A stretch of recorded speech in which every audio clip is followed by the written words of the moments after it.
कहानी की शुरुआत होती है कालेब नाम के एक लड़के से, जो उस बेहद खौफनाक और घने अंधेरे से भरी रात में जंगली झाड़ियों को चीरता हुआ अपनी जान बचाकर भाग रहा था। आसमान में काले बादल थे और जंगल के सन्नाटे को चीरती हुई शिकारी कुत्तों के भौंकने की भयानक आवाजें आ रही थीं। एक ऐसा जानलेवा और बेरहम खेल शुरू हो चुका था, जहां कानून के रखवाले ही सबसे बड़ी जल्लाद बन चुके थे। सिपाही सीधे कालेब का खून बहाने के लिए उसके पीछे पड़े थे। मौत बिल्कुल उसके सिर पर मंडरा रही थी। तभी कालेब का साथी कर्न हांफते हुए पीछे मुड़ता है और खौफ से चिल्लाता है, तुम क्या कर रहे हो बेवकूफ? रुक क्यों गए? मौत पीछे खड़ी है, भागो यहां से। लेकिन कालेब पूरी तरह टूट चुका था। वो बुरी तरह थक चुका था। वो अपनी कांपती हुई आवाज में कहता है, मैं तुम्हें आगे टैरिक्स मिल पर मिलूंगा, तुम यहां से तुरंत निकलो। लेकिन कालेब को इस बात का अंदाजा नहीं था कि जो उसने अगली ही पल देखा, उसने उसके होश उड़ा दिए। शिकारी कुत्ते और सैनिक ठीक उसके सिर पर खड़े थे।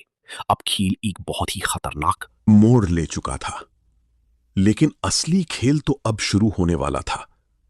मंजर बदलता है और इस खौफनाक माहौल से दूर हमारी मुलाकात होती है इस कहानी की मुख्य किरदार रेन से।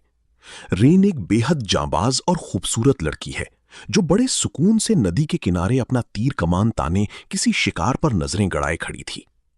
चारों तरफ एक अजीब सी खामोशी थी, लेकिन तभी पीछे से दबे पांव वही कर्न आता है जो रात में कालेब के साथ भाग रहा था, और वो अचानक रीन को डरा देता है। रीन का दिल दहल जाता है, उसकी सांसें जैसे गले में ही अटक जाती हैं। कर्ण उसकी हालत देखकर हंसने लगता है और कहता है, इतनी लापरवाह मत बनो रीन। अगर आज मेरी जगह कोई असली शिकारी होता तो तुम्हारा क्या हश्र होता। रीन अपनी संभलती हुई धड़कनों को काबू करती है और मुस्कुराकर कहती है, चुप करो कर्ण, यहां इस वीराने में वैसे भी कोई नहीं आता। लेकिन वो इस बात से अनजान थी कि कोई और भी था जो दूर झाड़ियों से उन पर नजर रखे हुए था। कर्ण उसके निशाने को गौर से देखता है और कहता है, शायद मुझे तुम्हें यह धनुष थोड़ा और ज्यादा इस्तेमाल करने देना चाहिए। तुम्हारा निशाना दिन ब दिन बेहतर होता जा रहा है। रीन तुरंत गर्व से जवाब देती है, देने की बात नहीं है कर्ण, मैं बचपन से ही इसमें तुमसे कहीं ज्यादा बेहतर हूं। दोनों के बीच हल्की फुल्की बातें चल ही रही थीं कि तभी बातों बातों में उनके घर के हालात सामने आते हैं। रीन उदास होकर बताती है कि उसके पिता एक बेहद स्वाभिमानी लेकिन अड़ियल इंसान है, जो इस मंदी के दौर में भी परिवार का पेट पालने के लिए जी जान एक कर रही हैं। बाजार में आजकल बहुत ज्यादा कंपटीशन है और गरीबी लगातार बढ़ती जा रही है। रीन मायूस होकर नदी के बहते पानी को देखती है और कहती है, मुझे लगता है आज मेरी किस्मत ही खराब है। आज एक भी मछली हाथ नहीं लगने वाली। पर कर्ण आज सिर्फ बातें करने नहीं आया था, उसके पास कुछ ऐसा था जो इस पूरी कहानी के रुख को पलटने वाला था। कर्ण चुपके से इधर उधर देखता है और रेन को नमक की एक पोटली थमा देता है। रेन हैरान होकर पूछती है, कर्ण, तुम गांव में आकर हमारे साथ क्यों नहीं रहते? वहां तुम महफूज रहोगे, तुम्हें इस तरह अकेली जंगलों में भटकना नहीं पड़ेगा। लेकिन कर्ण के चेहरे का रंग अचानक उड़ जाता है। उसे गांव के रक्षक कहे जाने वाली सैनिकों यानी काहानाथ पर रत्ती भर भी भरोसा नहीं था। वो उनसे नफरत करता था। रीन उसे समझाते हुए कहती है, तुम गलत सोच रहे हो कर्ण, उन्होंने ही तो हमें मार्क्ड वंस यानी उन शापित आदमखोर दरिंदों के कहर से बचाया है। वो हमारे लिए न्याय की आंख और सच की आवाज हैं। कर्ण एक रहस्यमयी और दर्द भरी मुस्कान बिखेरता है। वो चुपचाप अपने थैले से एक प्राचीन प्रतिबंधित किताब निकालता है और रेन के हाथों में सौंपते हुए कहता है, बस मेरी एक बात मानो रेन, इसे अपनी जान से भी ज्यादा छुपा कर रखना। मैं तुम्हें किसी भी मुसीबत में नहीं देखना चाहता। अब सवाल ये था कि उस किताब में ऐसा कौन सा राज था जिसे छुपाने के लिए काहानाथ के सिपाही किसी की भी जान ले सकते थे। तभी अचानक हवा का रुख बदलता है और गांव की भारी घंटी गूंज उठती है। रीन चौंक कर उठती है और कहती है, मार्केट का समय हो गया, मुझे अब भागना होगा वरना पिता नाराज होंगे। वो घनी जंगल की संकरी रास्तों से तेजी से गुजर रही होती हैं कि तभी अचानक झाड़ियों में ही पल एक आदमखोर भेड़िए की रूह कंपा देने वाली दहाड़ गूंजती है। रीन डर के मारी चीख पड़ती है, लेकिन तभी झाड़ियों के पीछे से उसकी सहेली डालिया हंसते हुए बाहर आती है और कहती है, ओह गॉड रेन, मैंने तो तुम्हें आधा मार ही डाला था। रेन राहत की सांस लेती है, लेकिन डालिया की आंखों में एक अनजाना खौफ साफ दिख रहा था। डालिया दबी आवाज में पूछती है, तुम फिर से जंगलों में रहने वाले उस रहस्यमयी आदमी से मिलने गई थी ना? रेन, लोग कहते हैं कि वो एक मार्क्ड वन यानी शापित इंसान हो सकता है। वो बहुत खतरनाक है। रीन उसे कर्ण की दी हुई चीजें दिखाती है और कहती है, क्या ये तुम्हें खतरनाक लगता है डालिया?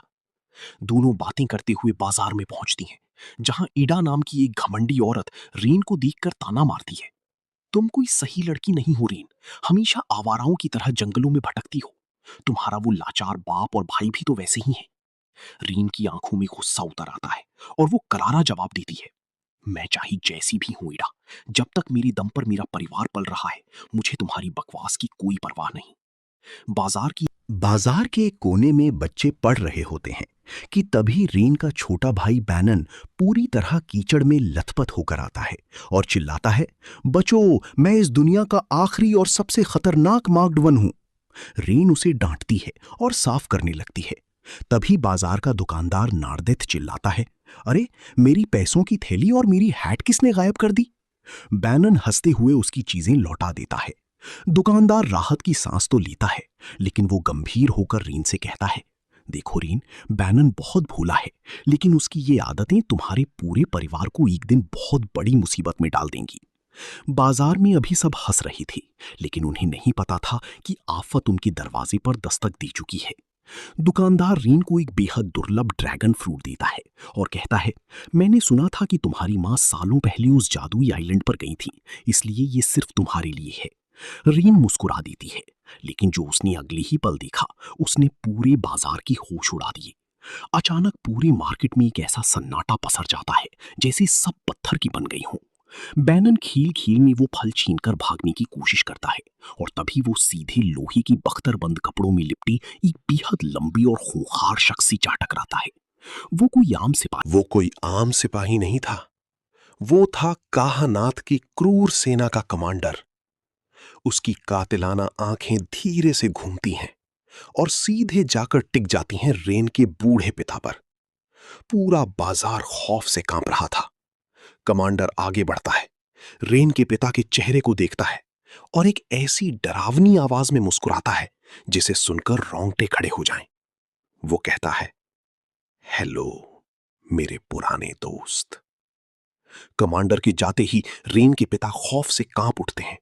वो तुरंत रेन का हाथ पकड़ते हैं और कहते हैं, मेरी बात कान को खोल कर सुन लो रेन, दोबारा कभी उस कमांडर के सामने मत आना, मुझसे वादा करो। रेन पूरी तरह डर जाती है और पूछती है, लेकिन डैड, इस शांत गांव में तो आज तक किसी ने एक भी मार्क्ड वन को देखा तक नहीं है, फिर ये यहां क्यों आए हैं? तब उसके पिता एक ऐसी बात कहते हैं जो पूरी कहानी का पासा पलट देती है। वो कहते हैं, अगर किसी ने उन्हें यहां देखा नहीं है बेटी, तो इसका मतलब ये बिल्कुल नहीं है कि वो इस दुनिया में वजूद नहीं रखते। लेकिन ये तो सिर्फ शुरुआत थी। आखिर रेन के पिता का वो कौन सा काला अतीत था जो वो दुनिया से छिपा रहे थे? क्या वो कमांडर कर्ण और रेन के परिवार को जिंदा छोड़ेगा? और क्या वो शापित दरिंदे सच में वापस आ चुके हैं? जानने के लिए मिस मत करना इस कहानी का अगला पार्ट।